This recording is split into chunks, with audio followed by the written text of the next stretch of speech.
C'est l'émoi et la consternation au quartier Bokoplage, dans le 3e arrondissement de Douala. Après avoir consommé le repas du soir, 4 membres d'une même famille sont passés de vie à trépas.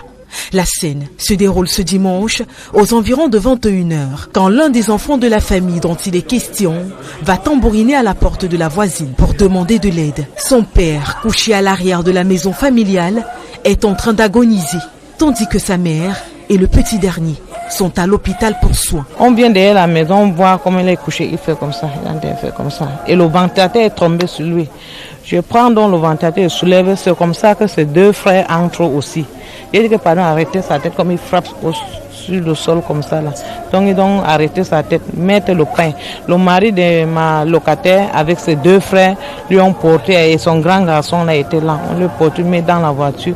Arrivé dans la voiture, je vois aussi que le garçon, il dit que même le garçon, son premier né là ici dedans, on dit que oui. La suite se déroule comme dans un roman à suspense. Les membres de la famille, internés, soit 4 au total, décèdent les uns après les autres. Le chef de famille lui-même y passe, son épouse, qui avait pris la peine de réchauffer le repas pour servir la maisonnée, elle continue de se battre à l'hôpital. 4 sont morts et le mari aussi est mort. La femme encore couchée à l'hôpital. Dans le quartier, la thèse de l'empoisonnement est vite soulevée, surtout qu'un voisin a des enfants eux aussi malades qui présentent les mêmes symptômes, même si chez eux, ils sont moins accentués. Ce matin, l'enfant dit qu'il va aller composer. Il dit que tu comprends comment? Il se couche maintenant, il tombe, il plie son ventre. Que s'est-il réellement passé dans ce quartier? Ce dimanche, les langues se délient et on dirige les soupçons vers la voisine qui a donné un anniversaire en journée, y conviant les enfants du quartier. Une thèse qui est tout de suite battue en brèche par un fait.